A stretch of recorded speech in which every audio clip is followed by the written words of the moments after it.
অর্থমন্ত্রী সীতারমণ 2024-25-এর বাজেট পেশ করলেন। স্বভাবতই যা ভাবা গিয়েছিল, পুরনো চিন্তাভাবনা থেকে ওনার কোনো বাজেট কোনো নতুন কোনো দিশা দিতে পারেনি।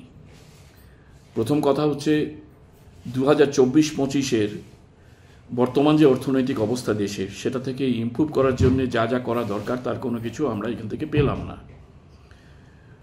উনি যা বললেন 2047 সালের স্বপ্ন দেখাচ্ছেন। যদিও এই গোটা বাজেটটি এখনো পর্যন্ত পর্যালোচনা করার সময় আছে, এত তাড়াতাড়ি খুব ব্যাপকভাবে কোনো রিয়াকশন দেওয়াটা খুব শক্ত ব্যাপার। কিন্তু স্বাভাবিকভাবে ওভারঅল একটা গ্ল্যান্স যা দেখা যাচ্ছে, তাতে আমরা দেখতে পাচ্ছি যে দেশের গরিব মানুষ, সাধারণ মানুষকে আপলিফট করার যে পদ্ধতিটা তিনি বলতে চাইছেন, তার মধ্যে কোনো নতুনত্ব কিছুই নেই। প্রথমত কথা হচ্ছে যে আজকের দিনে ভারতবর্ষে যে আনএমপ্লয়মেন্টের যে ব্যাপারটা, যে নিয়োগের ক্ষেত্রে যে প্রচণ্ড রকমের একটা ক্রাইসিস, সেই জায়গা থেকে বেরিয়ে আসার কোনো কিছুই তিনি প্রায় দিতে পারলেন না। বললেন 1 কোটি লোককে আগামী 5 বছরে 500টা ইন্টার্নশিপ 500টা কোম্পানিতে করাবেন। তাতে কি আসে যায়? চাকরির স্কোপটা কোথায়? তার জন্য কোনো রকমের কোনো পরিকল্পনা আমরা পেলাম না। প্রথমত বেকারের জন্য কোনো পরিকল্পনা আমরা পেলাম না। দ্বিতীয়ত হচ্ছে যে বিভিন্ন প্রকল্পগুলি, অঙ্গনবাড়ি, মিড ডে মিল বা আশা, এদের জন্য আমরা দেখতে পেলাম যে এদেরকে আয়ুষ্মান ভারতের অন্তর্ভুক্ত করা হবে। ভালো কথা, এটাতে এনকারেজিং ব্যাপার তো বটেই। কিন্তু এর বাইরে এরা যে টাকা রোজগার করে, এদের আর্থিক অবস্থার উন্নতি বা এই সমগ্র পরিকল্পনাটি, এই প্রকল্পগুলিকে উন্নত করার জন্যে যে বাজেট অ্যালোকেশন, সেটা একেবারেই এনকারেজিং নয়। আসুন এবারে ইন্ডাস্ট্রিয়ালাইজেশনের ব্যাপারে, নতুন ইন্ডাস্ট্রির ব্যাপারে যে স্টার্ট আপ নিয়ে ওরা যে কথাগুলো বলছে, এর মধ্যে নতুনত্ব বিশেষ কিছুই প্রায় নেই।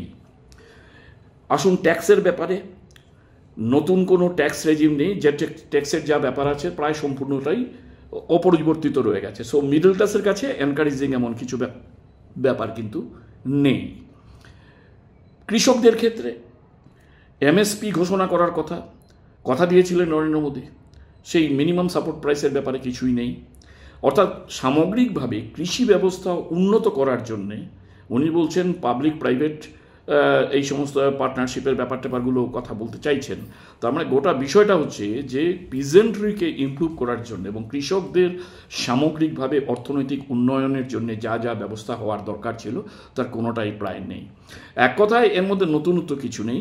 যা আছে তা হচ্ছে যে ধনীর মাথায় আরও কিছু তেল ঢালা এবং গরিবের কাছ থেকে যা পারা যায়, যতটা পারা যায় এক্সট্রাক্ট করে নিয়ে যাওয়া। জিডিপি বলছি, জিএসটির ব্যাপারে যেটা আসছে, কোনো পরিবর্তন বিশেষ কিছু আসছে না। সাধারণ ব্যবসায়ীরা বিপর্যস্ত, সাধারণ মানুষ বিপর্যস্ত। ট্যাক্সের ওপরে ট্যাক্স দিতে হচ্ছে। প্রথমত ইনকাম ট্যাক্স দিল, মিডল ক্লাস যদি হয় প্রথমত ইনকাম ট্যাক্স দিল, সেই ট্যাক্স দেওয়ার পরের ইনকামের উপরে আবার যা কিছু কিনছে তার উপরেও ট্যাক্স দিতে হচ্ছে।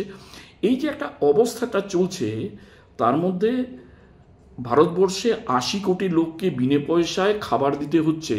এই 80 কোটি লোককে আত্মনির্ভরশীল করার জন্য যে বাজেটের ন্যূনতম প্রভিশন দেওয়ার দরকার ছিল, অ্যাট এ গ্লেন্স আমরা দেখতে পাচ্ছি যে এবারে বাজেটে তার কিছুই আমরা কিন্তু পাচ্ছি না। আশ্চর্যের ব্যাপার হচ্ছে যে এই গোটা বাজেটে আসামের এই বর্তমান যে প্রলয়ঙ্করী বন্যা গেল, তার জন্যে যে একটা বিশেষ বাজেটারি বন্দোবস্ত থাকার দরকার ছিল, সেই ধরনের কোনো উল্লেখ নেই। আসাম সরকার যতই হম্বিতম্বি করুক না কেন, কেন্দ্রীয় সরকারের বন্দনায় একেবারে উচ্চবাচ্য করছেন, অথচ দেখা গেল যে সেই কেন্দ্রীয় সরকারি বাজেটে আসামের জন্যে, এই বন্যা বিধ্বস্ত আসামের জন্যে কোনো ধরনের কোনো বাজেট বরাদ্দ করেননি। এই ধরনের একটা পরিস্থিতিতে গোটা উত্তর পূর্বাঞ্চলের উন্নয়নের জন্যে আমরা তেমন কোনো আশাব্যঞ্জক কোনো কিছুই দেখছি না। আমরা CITU, centre of Indian trade unions, আসামের পক্ষ থেকে আমরা অবিলম্বে সমস্ত আসামের জেলাগুলিতে আমরা কেন্দ্রীয় সরকারের এই আসামের এই বর্তমান যে এই বন্যা বিধ্বস্ত পরিস্থিতিতে টাকা গ্রান্ট না করার জন্যে তার বিরুদ্ধে এবং এই ধরনের একটা বৈমাতৃসুলভ মনোভাবের বিপক্ষে আমরা প্রতিবাদে সাব্যস্ত হচ্ছি, আমরা প্রতিবাদ আন্দোলনে আমরা সামিল হচ্ছি।